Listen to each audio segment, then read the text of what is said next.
The Philadelphia Eagles defense just went from dominant to downright terrifying, and that became crystal clear after a few unexpected stars showed up in a big way in Week 1.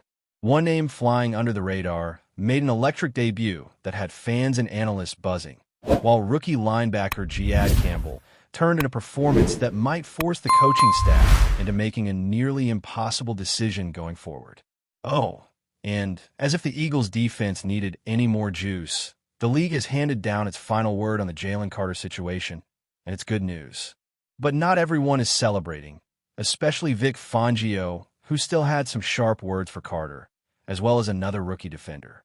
And just when it felt like the roster was settled, Howie Roseman struck again, this time pulling off a late-night trade that brought in Tank Bigsby. Not only does Bigsby add more depth to an already stacked running back room, but his special teams upside has the Eagles' coaching staff drooling. And with a sudden injury shaking up the backfield, the timing couldn't be better. So yeah, the last few days in Philly have been absolutely wild.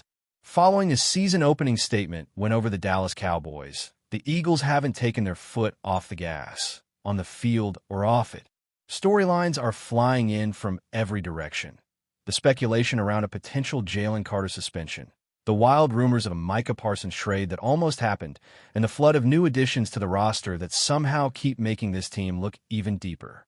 But maybe the most unexpected move came when the Eagles basically hosted their own private combine, bringing in a group of NFL veterans for a tryout, a sort of audition camp right in the middle of the season.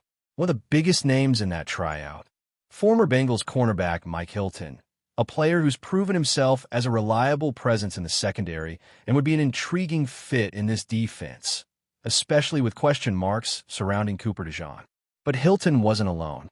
The Eagles also took a look at offensive linemen Learius Henderson and Kadeem Telford, wide receivers Quez Watkins and KJ Osborne, edge rusher Isaiah Foskey, who's now signed with the Bengals, and linebacker Jamin Davis. The most surprising name? No doubt was Quez Watkins. Now, let's be real. Most Eagles fans didn't exactly shed tears when Quez left town after the 2023 season, and his stint away from Philly has been mostly quiet.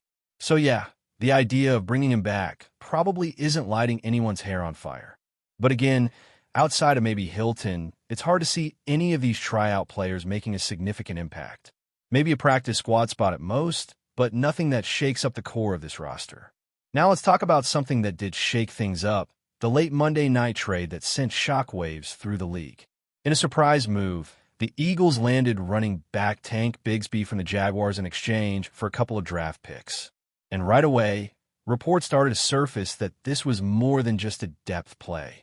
Philly's front office and coaching staff apparently loved Bigsby's potential as a kick returner, and special teams coordinator Michael Clay couldn't hide his excitement. You could see why. Bigsby's got that natural vision and feel for running lanes, and when you look at his film, especially on returns, he jumps off the screen. Over 3 seasons in the league, Bigsby's only returned 11 kicks, but he turned those into 314 yards, averaging nearly 29 yards per return. Last year alone, he posted an insane average of 32.5 yards per return, with all 6 of his returns going for more than 20 yards and 2 of them breaking the 40-yard mark. One of those impressive returns even came against the Eagles, and if you watch the tape, he absolutely cooked Nolan Smith in space.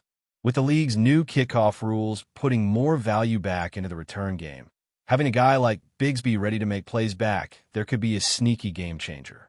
But the return game might just be the beginning. With the unfortunate news that Shipley is dealing with a fractured rib, an injury that could sideline him for weeks or even months, Bigsby suddenly finds himself in position to contribute right now. Shipley was expected to be a big part of the Eagles' offense this year, not just as a runner, but as a pass catcher and change of pace option behind Saquon Barkley. So losing him is a major blow. But if there's a silver lining, it's that Bigsby brings a unique skill set that could fit perfectly into this rotation. We're talking about a guy who rushed for nearly 800 yards and 7 touchdowns last year, and his style is tailor-made for the Eagles' power run game. Bigsby is a bruiser. He finished 3rd in the league last season in yards after contact, averaging nearly 4 extra yards per carry after initial contact. And he's not just physical, he's elusive too. His 46 forced missed tackles ranked 11th in the league, and his elusive rating was 4th overall. The dude is tough to bring down. That makes him an ideal candidate to take over late-game carries, especially when the Eagles have a lead and want to chew clock without putting too much mileage on Saquon. Now, one question does linger. How do the Eagles plan to replace Shipley's role in the passing game? Because if there's one knock on Bigsby, it's that he hasn't done much as a receiver, and his pass protection isn't exactly elite either. That could open the door for A.J. Dillon to take on a bigger role on third downs or when Barkley's getting a breather. Still, Bigsby's arrival gives the Eagles a versatile, physical, and hungry back who's stepping into a great situation. And the idea of him punishing tired defenses in the fourth quarter? Yeah, that's something to get excited about. But while the offense is making headlines with Bigsby's arrival, the defense has been stealing the show. The Eagles may have found themselves a hidden gem in Josh Uche. In Week 1, Uche didn't just play well. He was the highest-graded defender in the entire NFL according to PFF, posting an outrageous overall grade of 93.9. He also led the league in pass rush grade and win rate, beating tackles with ease and living in the Cowboys' backfield all night long. Watching the tape, it's easy to see why. Uche was straight-up bullying Dallas's offensive line. He beat Terrence Steele and Tyler Guyton repeatedly with lightning-quick inside moves, ripped around the edge, and even when his first move didn't land, he stayed with the play and still disrupted the quarterback. He looked unblockable, and the matchup only gets better next week against Kansas City, where he'll line up against a rookie left tackle and a right tackle who struggled mightily in Week 1. Uche posted a cryptic Instagram caption, "The hunt begins," and if Week 1 was any indication, the hunt might turn into a feeding frenzy. But Uche's not the only defensive player making waves. Rookie linebacker Jihad Campbell put together an eye-opening debut, drawing rave reviews from around the league. Some analysts have already gone on record calling Campbell and veteran Zach Bond the best linebacker duo in the NFL. That's a bold statement after just one game, but watching the tape, it's not hard to see why they're saying it.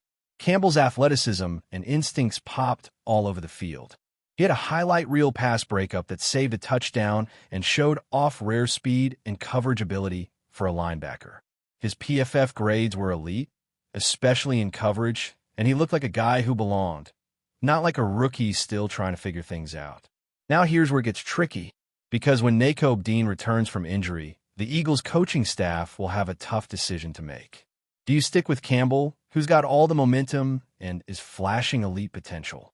Or do you go back to Dean, who nearly had 130 tackles last season and has been a steady force for this defense? It's a good problem to have, sure, but it's a real one.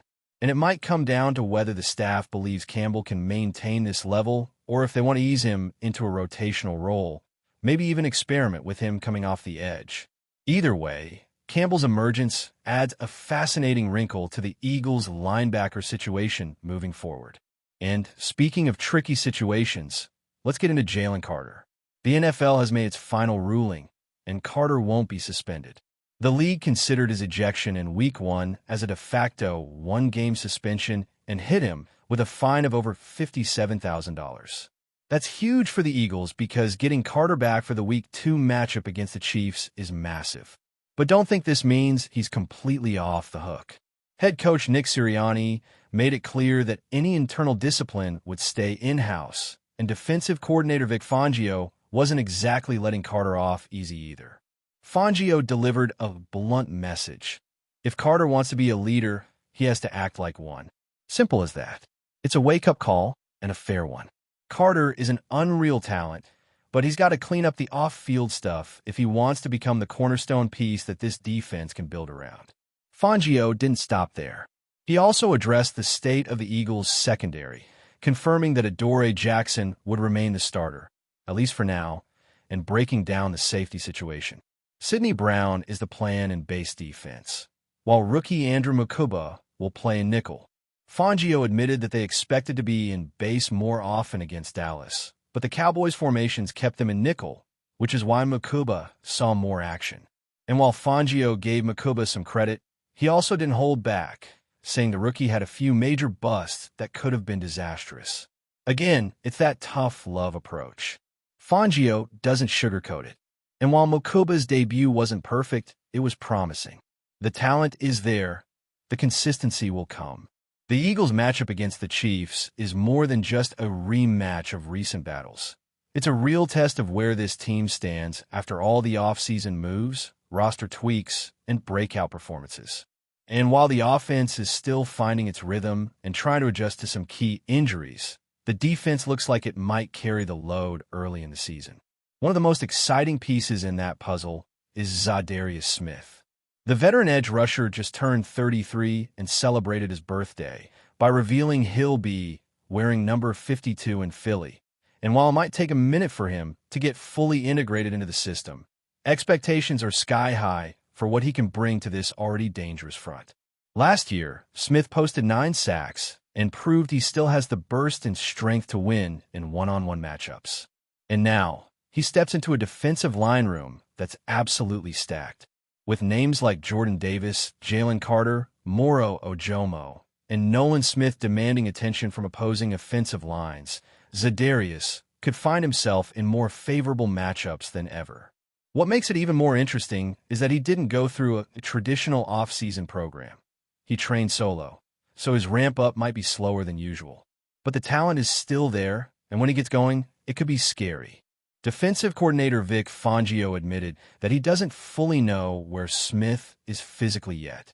He hasn't seen him on the field, doesn't know how quickly he'll adjust, and made it clear that they're taking a wait-and-see approach. That said, there's no denying what Smith has done over the past 5 years, and this could turn out to be one of those classic Howie Roseman moves where a veteran lands in Philly, plays with his hair on fire, and becomes a key piece in a playoff push. But with Smith arriving and Patrick Johnson being signed to the active roster, there's suddenly a crowded situation at edge rusher. That brings us to Azeez Ojulari. He was a healthy scratch in Week 1, and it raises some real questions about his role moving forward. This is a player who had 6 sacks last year and flashed plenty of potential in his early years with the Giants. Since arriving in Philly, the coaching staff has said all the right things, that they believe in his talent, that he's had good moments in practice, and that he'll help the team win games eventually. But the reality is, this team can only activate so many guys on game day, and with the depth they now have on the edge, it's becoming harder and harder to find snaps for everyone. Still, it'd be a real shame if Ojulari doesn't find a role. He's too talented to sit on the bench forever, and if injuries pop up, or if someone underperforms, his number could be called fast. And let's not forget, it's a long season. The Eagles have Super Bowl ambitions, and depth is going to matter. If Ojulari stays ready, he'll get a shot. Now, zooming back in on the linebacker group, it's almost surreal how fast the narrative has changed. Not long ago, the linebacker position was viewed as one of the biggest weaknesses on the roster. Now, it might be a strength. Between Jihad Campbell flashing elite-level upside and Zach Bond continuing to play with intelligence, intensity, and athleticism, this duo has given the Eagles a real spark in the middle of the field. There's a new level of speed and versatility that Philly hasn't had in years. And when analysts are already comparing them to great linebacker tandems of the past from places like Pittsburgh, Baltimore, and San Francisco, that says a lot. Of course, it's early. One game doesn't define a season, but it's the kind of start that builds momentum, builds trust with the coaching staff, and builds confidence inside the locker room. And what makes Campbell such an intriguing player is how rare his tools are. He's not just athletic, he's smart. His ability to drop into coverage, diagnose plays, and react quickly is way ahead of most rookies. And as he learns to handle blockers better and improves his leverage against defensive linemen, his game is only going to level up. You can see why the front office fell in love with his potential, and now it's translating on the field. Before we continue, don't forget to subscribe to our channel and give this video a like. Your support helps us keep delivering the latest updates on our Philadelphia Eagles. And don't be shy. Share your thoughts on the news in the comments below. Whispers are stirring in Philadelphia as the Eagles' locker room faces what could be one of the season's most talked about dramas. Head coach Nick Sirianni, usually measured and diplomatic, reportedly made a blunt statement about quarterback Tanner McKe that has left fans and analysts buzzing. he's not playing with me anymore. The remark, though brief, has ignited speculation across sports media, sparking debates about the future of McKe and the Eagles' quarterback situation. Sources close to the team hint that this isn't just a casual comment, but rather a reflection of deeper tension that's been simmering behind closed doors. McKe, a promising young quarterback, had been expected to challenge for more playing time this season, but Sirianni's words suggest that the relationship may have reached a breaking point. Could this be the end of McKee's tenure in Philadelphia, or merely a strategic move to shake up the roster? Analysts are split, with some suggesting a trade could be on the horizon, while others think the coach might be sending a message to motivate the young signal caller. Fans have taken to social media in droves, dissecting every word, every gesture, try to read between the lines. The Eagles' front office, meanwhile, has remained tight-lipped, fueling even more rumors. Inside sources say practices have been tense, with teammates reportedly unsure how to react to the shifting dynamics. Speculation about potential suitors for McKe is already making the rounds, from teams looking to rebuild their quarterback depth to perennial contenders seeking a fresh arm. While nothing is confirmed, the atmosphere in Philadelphia is electric with rumor and anticipation. One thing seems certain. The upcoming weeks could redefine the Eagles' season, and perhaps even Tanner McKee's career. The NFL rumor mill is alive, and all eyes are now on Sirianni and McKe to see what drama will unfold next. That's it for this update. If you enjoyed the video and want to stay updated with exclusive news about our Philadelphia Eagles, be sure to subscribe to our channel and hit that like button. We can't wait to hear your thoughts in the comments. See you in the next video.